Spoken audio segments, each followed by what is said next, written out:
Hey, April, good to see you. Today we are talking about two pros and two cons of target date funds. Target date funds are really popular for passive investors, but it's important to know those pros and those cons. So let's just start at the beginning. What is a target date fund? In its simplest form, a target date fund is a fund that you can invest in based off of your retirement date, your projected retirement date, that will just adjust internally the closer that you get to retirement. So you're not having to make those adjustments and those judgment calls on your own.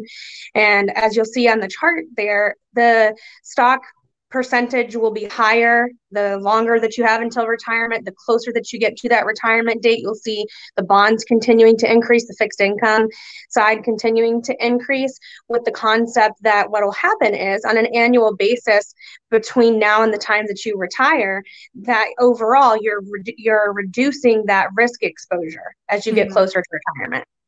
Okay, so then let's get into the pros and cons right now. And number one for pro is simplicity. As I mentioned, all I do is I plug in my retirement date and I'm done. Exactly. And that can be a good thing, especially for people who really don't have a high level of understanding or have professional guidance to make adjustments. Or a lot of times people will just kind of fill out a form when they get hired somewhere, and they don't even really remember how they allocated their 401k or why. And it's just kind of set it and forget it, which can be a good thing in some circumstances. hmm So part of that forgetting it brings us to the other pro, which is tinkering prevention, right? I'm not Yeah. reacting to all this market news and moving my money around, which can be really detrimental. Right. And human nature is to do the exact opposite of what the ideal is when it comes to volatile markets. That ideally, if we had a crystal ball, we would buy on the lowest day and sell on the highest day. But human nature is exactly the opposite. When the market is doing really well, people get comfortable and start buying when it's already come up significantly. And when the market declines, the opposite happens. People kind of panic. They let emotion and opinion get involved, and they sell based off of those emotions and opinions, and Mhm. understandably so.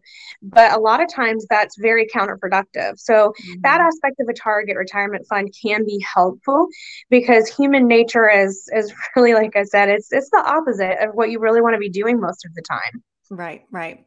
All right, so now let's dive into those cons. And the first is that one size does not fit all, especially when, as we've talked about many times this year, bonds are really not doing well.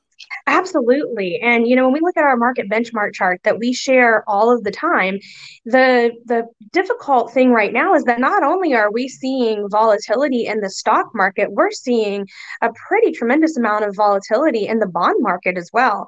Many bond asset classes are down double digits, some of them 20, 25, 28% year to date. So if we're relying too heavily on setting it and forgetting it, on having the bonds make the portfolio more conservative, and we're not being very mindful, then we can have some challenges.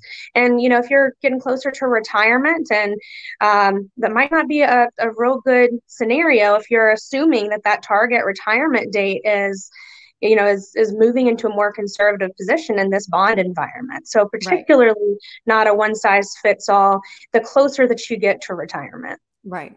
Okay. And the last con that we wanted to touch on, not seeing the whole picture. As we mentioned, target date funds rely on just one variable, which is my expected retirement date. But there's a lot more than that that goes into retirement planning. There sure are. And especially in the environment that we're seeing right now, using alternative investments and having professional guidance on ways to generate dividends and interest, and make adjustments not only based off of your retirement time horizon, but based off of what the current economic conditions are and will be. The forecast for stocks and for bonds for the pretty near future, for the next few years or so, aren't what people think that they might be. So there has to be some oversight there, and making sure that you're adjusting for the times that we're in, instead of Mhm. just letting it ride. Yeah, that glide path can actually be very bumpy. Good point. April, if somebody has questions about what we've discussed today, what's the best way to reach you? You can visit with us anytime by our Contact Us page on our website, which is theretirementfamily.com, or you can give either one of our offices a call in Snellville or in Swanee, and our client service team will be happy to help. All right, April, thank you. Thank you, Erin.